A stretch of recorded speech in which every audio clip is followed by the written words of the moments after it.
Works. ଏଠି ଆମେ ଜାମୁନି को ଆସିଥିଲୁ ଜାମୁନିର ଇକୋ ନେଚର କ୍ୟାମ୍ପକୁ ବହୁତ ସୁନ୍ଦର ଜାଗା ମାନେ ଏଠି ଷ୍ଟାଫ୍ ମାନେ ବହୁତ ହି କୋଅପରେଟିଭ୍ ଆଉ ବହୁତ ହି ଭଲ ୱେଲ୍ ବିହେଭ୍ଡ ଷ୍ଟାଫ୍ ଖାଇବା ପିଇବାର କୌଣସି ଅସୁବିଧା ନାହିଁ ପୁରା ଘର ଖାଇବା ଆପଣଙ୍କୁ ଏଠି ମିଳିବ ସରାଉଣ୍ଡିଂ ବହୁତ ସୁନ୍ଦର ଗାଁର ଲୋକମାନଙ୍କର କୋଅପରେସନ୍ ବି ବହୁତ ବଢ଼ିଆ କିଛିଟା ଜିନିଷ ଯେମିତିକି ଦୁଇ ତିନିଟା କଟେଜ୍ ଆଉ ଯେମିତି ଇଏର ଉଡେନ୍ କଟେଜ୍ ରହନ୍ତା ତାହେଲେ ଲୋକଙ୍କୁ ଭଲ ସୁବିଧା ହୁଅନ୍ତା ସବୁଠୁ ବଡ଼ ଜିନିଷ ଏଠି ଆପଣଙ୍କର ଯେଉଁ ସାନ୍ତାଳ କଟେଜ୍ ଅଛି ସବୁଗୁଡ଼ାକ ଏସି ଯେଉଁଗୁଡ଼ାକି ଆପଣଙ୍କୁ ନେଟ୍ରେ ଦେଖାଉନି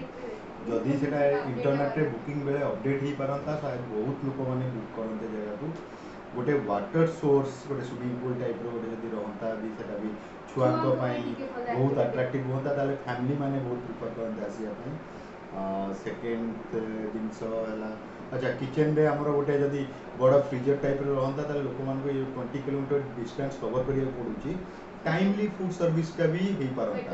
ମାନେ ଏଇ ଛୋଟକାଟିଆ କିଛିଟା ଜିନିଷକୁ ଛାଡ଼ିଦେଲେ everything is very beautiful very cynic ଯେଉଁମାନଙ୍କୁ ପିଓର ଅକ୍ସିଜେନ୍ ଦରକାର ସେମାନେ ଜାମୁନି ଆସନ୍ତୁ ଷ୍ଟେ କରନ୍ତୁ ଏଠି ଖରାର କୌଣସି ପ୍ରୋବ୍ଲେମ୍ ନାହିଁ ଯେମିତି ଭୁବନେଶ୍ୱର ଟାଉନସିପ୍ରେ ଆମକୁ 40-50 ଡିଗ୍ରୀ ଟେମ୍ପରେଚର୍ ଲାଗୁଛି